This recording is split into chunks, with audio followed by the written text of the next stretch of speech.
Guys, welcome back to my YouTube channel Sushant Sharmistha ব্লগে তোমাদের সবাইকে ওয়েলকাম। তোমরা তো কেমন আছো বলো? তোমরা তো ভালো আছো? তোমরা ভালো থাকলে আমি ভালো থাকি, কিন্তু আমি অন্তত ভালো নেই গো। আমার শরীরটা প্রচন্ড খারাপ।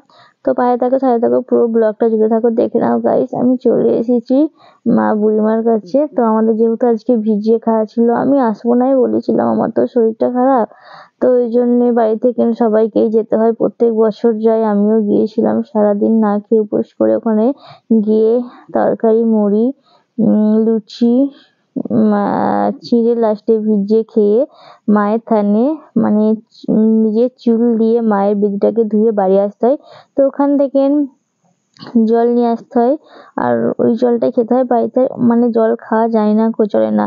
তো আমার যেহেতু শরীরটা খারাপ, তো আমি আর ঠাকুরের থানে উঠতেও পারিনি, আর নিচ থেকে নিয়ে ঠাকুরটাকে তোমাদের দেখিয়ে দিলাম। ঠাকুরের কাছে এত ভিড়, মানে যেতে পারিনি গো। আর এখানে সবাই ভিজিয়ে খেতে এসছে, আর রান্না খাওয়া হয়, সেটা বাগানে হচ্ছে। আর এটা হলো মা বুড়িমা। তো কোনো কিছু হলে এখানেই হয়, এখানে নাম কীর্তনও হচ্ছে, সবাই আছে। রাতে মানে অনুষ্ঠান হবে এখানে। তো অনেক সবাই এসছে, আমিও এসছি। আর আমাদের তাড়াতাড়ি করে খাওয়া দাওয়া হয়ে গেছে, যেহেতু অনেকটা লেটে এসছি, 1:30টার সময়। খাওয়া দাওয়া করার পরেই আমি ভিডিওটা করছি বাড়ি আসার সময়। প্রথমে গিয়ে আমি করে নিকো। আর আমাদের পুজো অনেক দূর, মানে অনেকটা দূরই আসতে হয়, যেতে আসতে 10-15 মিনিট 20 মিনিট এরকম লাগে গাড়ি করে।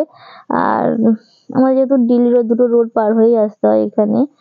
আর মেলাও বসেছে, তো তোমাদের মেলাটাও মানে ঘুরে দেখাবো, চলো।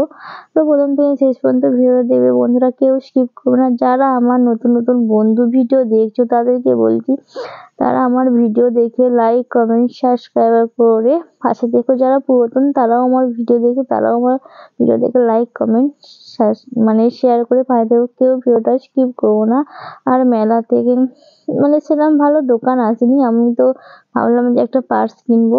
তো দোকানও মানে ছিমছাম এসছে, ওই জন্য আমি আর বেশি ঘুরলাম না। আর আমি কিছু কিনি না গো মেলাতে গেলে, আমার কিছু কেনার লাগে না। বাড়ির ছেলেটা, মানে আমার ছেলেটা মেয়েটার জন্য কিছু কেনার জন্য বলছিলাম, সেটার জন্য দেখছিলাম। সেটা মানে একটা কি নেবে বলছিল, বায়না করছিল, ওটা নিলে ও নিজে বাড়িতে গিয়ে ভেঙে ফেলে। বললাম ফুলগুলো নিতে, ফুলগুলোর পছন্দ, ফুলদানি, কিন্তু ওইটা নেবে বলে এটা আর নিল না গো।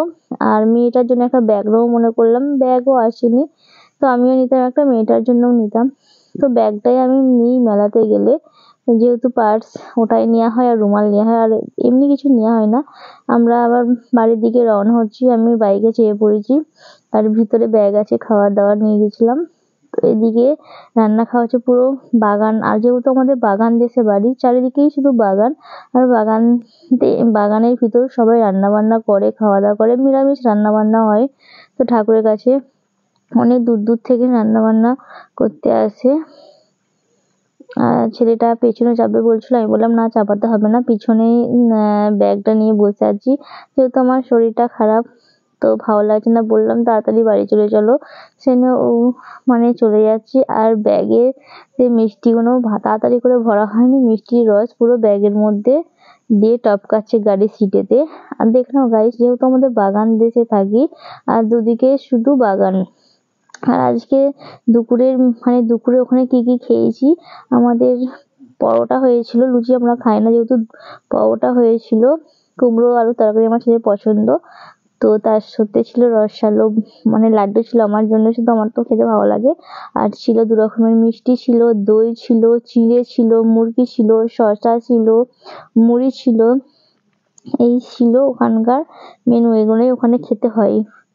তো ছোলার ডাল ফাল নিয়ে যাই, কিন্তু আমার শরীরটা ভালো নেই বলে আমি নিয়ে যাইনি। ঘুগনি যে যেমন পারে নিয়ে যায়। আর যেহেতু বাগান দেশে বাড়ি, তো চারিদিকটা শুধু বাগান, দেখেছো গাইস? আর এগুলো সব আম গাছ, আম গাছ, শুধু আম গাছ। তো মানে আম গাছ মানে বাড়ির পাশেই আম গাছ, যেহেতু বাগান দেশে থাকি। আর বাগান দু সাইডে বাগান, আর মধ্যেখানে রাস্তা, এখানে বাগান দেশে। তো দেখে নাও গাইস, আমরা বাড়ি চলে এসেছি। তো ভিডিওটা কেমন হয়েছে বলবে। আর ভিডিওটা বেশি দূর বাড়ালাম না, আর আমিও শর্ট ভিডিও করতে পারছি না। চলো টাটা, বাই, সবাইকে গুড নাইট বন্ধুরা, টাটা।